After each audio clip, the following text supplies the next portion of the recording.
it's Leanne and welcome to part 2 of my fall book haul. I'm genuinely quite amused by how many of you were really upset by fall. So I'll say that part 1 was my fall book haul and part 2 is now my autumn book haul.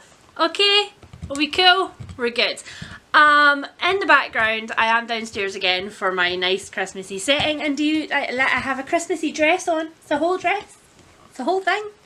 I am downstairs and there is a dog chewing a bone in the background. So sorry if you can hear the scraping noise, but it's either that or he tries to eat my chocolate and no. This part of my book haul is literally as unorganised as part 1 was, so I've tried to categorise things as best I can, and we're going to start with some medical books. The first one that I've got here is The Man Who Mistook His Wife for a Hat by Oliver Sacks. It is a very famous classic, so I probably don't have to tell you guys very much about it. I saw this beautiful newly reissued Picador Classics edition sitting on a table and I was like, I'm having some of that. Also, it's kind of influenced by really recently reading It's All in Your Head by Suzanne O'Sullivan. I talked pretty extensively about that in my November wrap-up, which I'll link up here in the cards somewhere. I never really know where the card is, so, you know, potluck. It's up here. It's up here. The next book that I have is one that one of you guys told me about in the comments, and I honestly can't remember who it was. So if it was you and you recognise this book, thank you so much for telling me about both this and The Trauma Cleaner.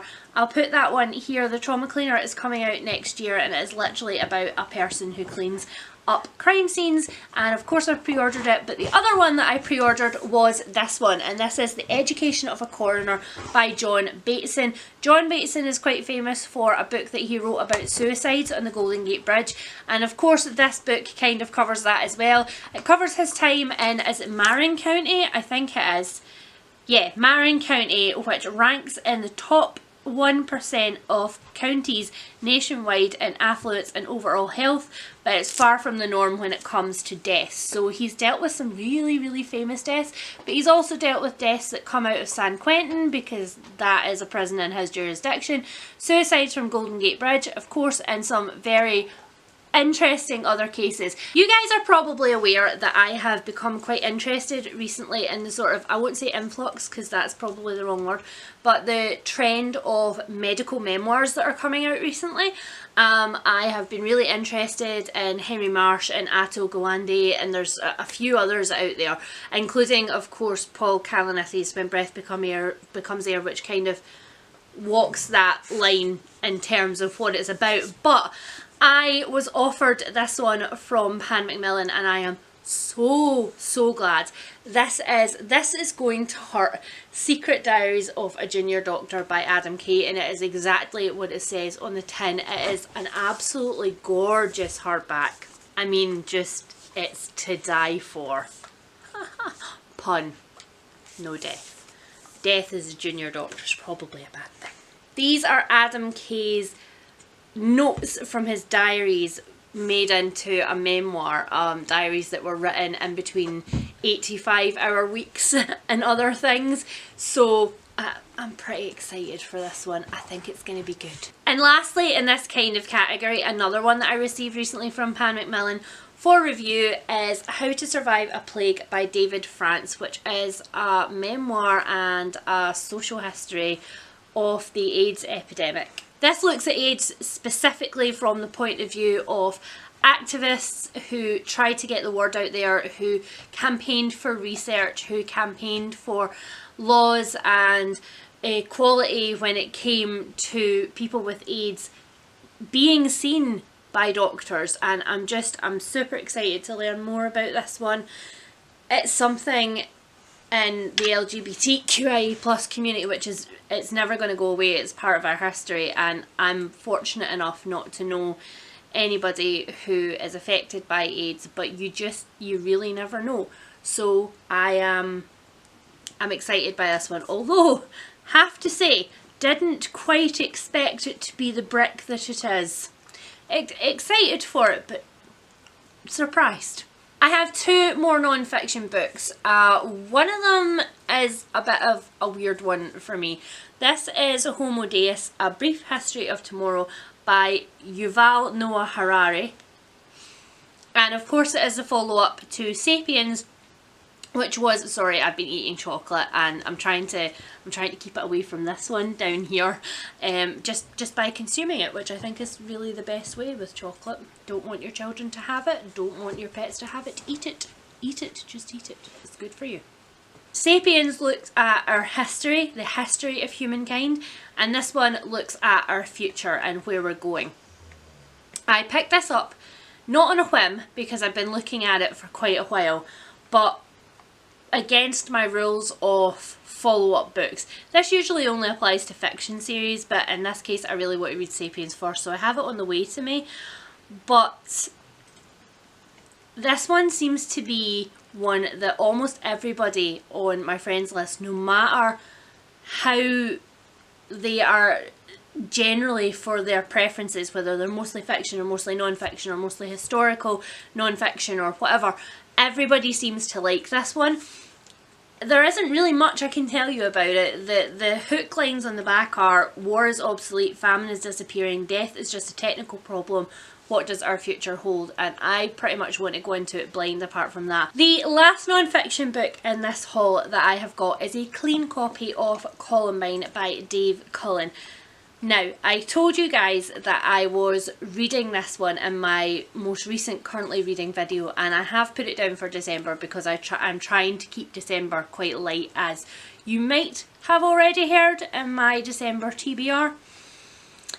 But one day my copy of Columbine was sitting on the arm of the chair, and one of my 4 delightful boys, my doggies, like this one who's down here and behaving himself, aren't you? Yes, you're being a very good Grissom. You're being a very good Grissom. They knocked it off of the chair and it got a great big crease up the front. And while I am in general much better about any kind of damage to my books, and I'm going to talk about that in a future video as well, about just the stress that I have released by worrying about not personally dog earing, but accidentally dog-eared corners, bashed corners, spines. I won't do it on camera in case it upsets you guys, but I do quite like to flatten a book now and see the little crease afterward after I've read it. I know I've gone to the dark side, people. Anyhow, I'm much better about that in general, but one of the things that I love most about this book is the front cover, and it had a big crease up the front cover and I just couldn't handle it. I couldn't get over it, so I bought a fresh copy of it, and that's that. You can just commence judging me. So the first fiction book that I have to show you guys is a YA, and it is Turtles All the Way Down by John Green. I have a very controversial relationship with John Green, and that I loved looking for Alaska while I was reading it, but then I stepped back and looked at it and went, ooh, that was screwed up, and the writing wasn't actually that good. And Tifios, or The Fault in Our Stars, is a great book. I do love it, but I also see the massive flaws in it. And this one, I'm not gonna discuss why it was picked up. It came my way, and I'm gonna read it. I think at the end of the day, there are some books that you read because you want to understand the discussion around them, not necessarily for pleasure. So that's definitely one of the ones that I'm gonna read it. I'll be pleasantly surprised if I enjoy it. I don't expect to, but I would like to read and understand the discussions that are being had around it right now, because there's quite a lot of mental health discussion that it's sparked, which is a good thing. So yeah, that's all I'm going to say about this one. And then we're going to get on to a much more charming one, that I got from Pan Macmillan for review, and it's just come at the right time of year, hasn't it? This is Christmas at the Cat Cafe by Melissa Daly, and I'm a sucker for kitties, and I'm a sucker for this trend in contemporary women's fiction of baking and cafes and restaurants and little sort of eateries by the sea and things like that. And Edinburgh actually has a cat cafe, which I haven't yet actually managed to get to, but I really do want to go there and have tea and pet cats, which aren't mine. I mean, I have 4, but there's always room for more in your life, right? The last one is also from Pan Macmillan for review, and I snapped it up because I couldn't not have it. It's such a me book. It screams Guernsey Literary Potato Peel Pie Society, and it's an epistolary novel. Part of it is written in letters, so I couldn't not have it. It doesn't come out until the 5th of April, so it is a little bit cheeky to show you it right now, but I'm going to include it because I try to show you guys all of the books that come into my house. So this is a debut, and it's by A.J. Pearson. It's Dear Mrs. Bird.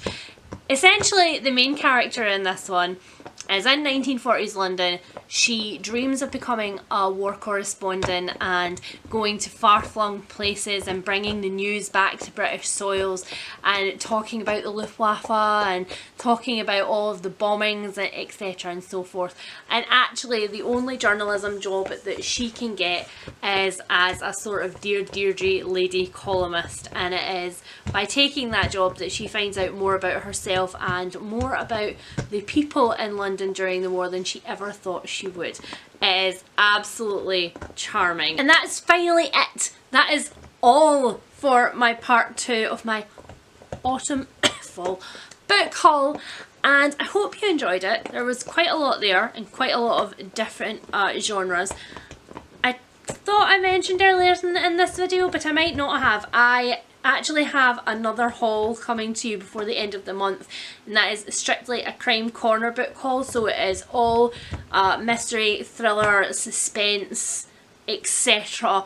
So that one will be coming to you again before the end of December, because I'm trying to sort of wrap up everything before any books that I might get for Christmas or with Christmas book cards. Apart from that, tell me if you've read any of these books. Please tell me especially about Homo Deus if you've read that. Sorry again if you heard dogs in the background often, and chewing noises and rough housing, and just really just welcome to my house, and I will speak to you guys soon.